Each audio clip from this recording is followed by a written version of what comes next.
that there were these gaps in her knowledge. And I just want to rattle off a couple of the things that insiders say she just simply didn't know. There were real problems with basic civics, government structures, municipal, state, and federal government responsibilities. She didn't know the nations involved in the North American Free Trade Agreement, we're told. Those, of course, being the U.S., Canada, and Mexico. NAFTA, a major campaign issue, that would have been something of a deficit. We're told that she wasn't actually able to name all the countries in North America as part of that debate. And she didn't understand, McCain aides told me today, that Africa was a continent and not a country, and actually asked them, they say, if South Africa wasn't just part of the country as opposed to a country in the continent.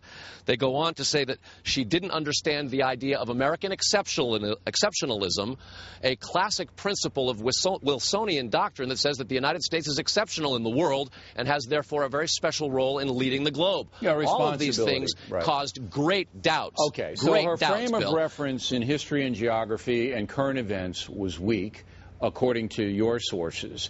And so but she can be tutored. I mean, a woman's not a stupid woman. That's right. You can tutor people, and you can get people up to speed on the basics of, here's the government, here's the exceptionalism that we're talking about, here's the world map, here's our interaction. So it's got to be more than that. Go.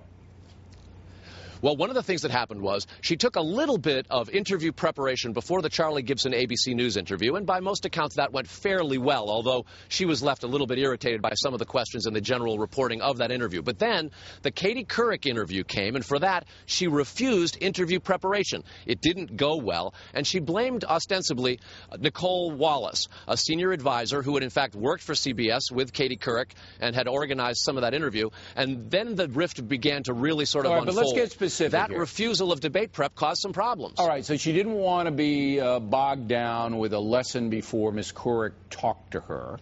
And then she goes in to talk to Couric, and it doesn't go well. What does that mean? I mean, what was the big deficit of the interview?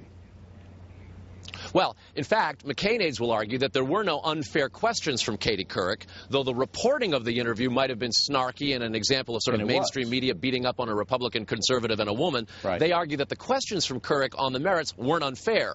Well, afterwards, Palin began to attack staff and suggest that she was mishandled and communicated that to a handful of people both in the McCain-Palin campaign and outside. What was her beef? What was the her real beef? Back and forth began. Okay, what was her beef that she was mishandled? That she shouldn't have been... Well, that she hadn't been warned, that she hadn't been steered to opportunities where there might have been more friendly audiences. And mostly, she said she wanted to get out on the campaign trail and speak and defend herself. That was something that the campaign was deathly afraid that she wasn't prepared to do, so there was resistance. Well, now, there are other anecdotes, Bill. That's what happened with me. Well, listen, I talked to her on the phone. She wanted to do the interview, and then the McCain people wouldn't put her out there alone. The senator had to sit next to her, and That's right. and logistically, we just couldn't pull it off. Okay, so all of this now makes perfect sense up to, say, a week ago.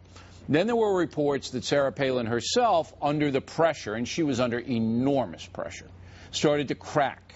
Is that true? Yeah. There are stories that say she would look at her press clippings in the morning and throw what has been described to me as tantrums.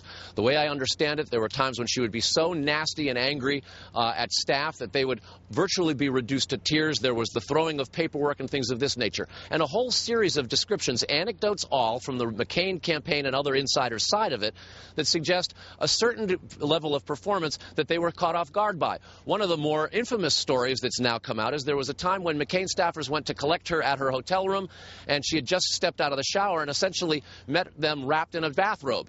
They were taken aback by that, found it rather uncommon. They have suggested that she's a bit of a shopaholic and that on more than one occasion she would go out and buy clothes that to many seemed unnecessary because the campaign had already provided her with a very large wardrobe, a wardrobe that famously rang up a bill of about $150,000, mostly because they bought extra sizes to make sure everything fit, but the aides say she took a lot of extra clothes. That sounds and that $20,000 in clothes went to Todd Palin. Yeah, that sounds like nitpicking. Listen.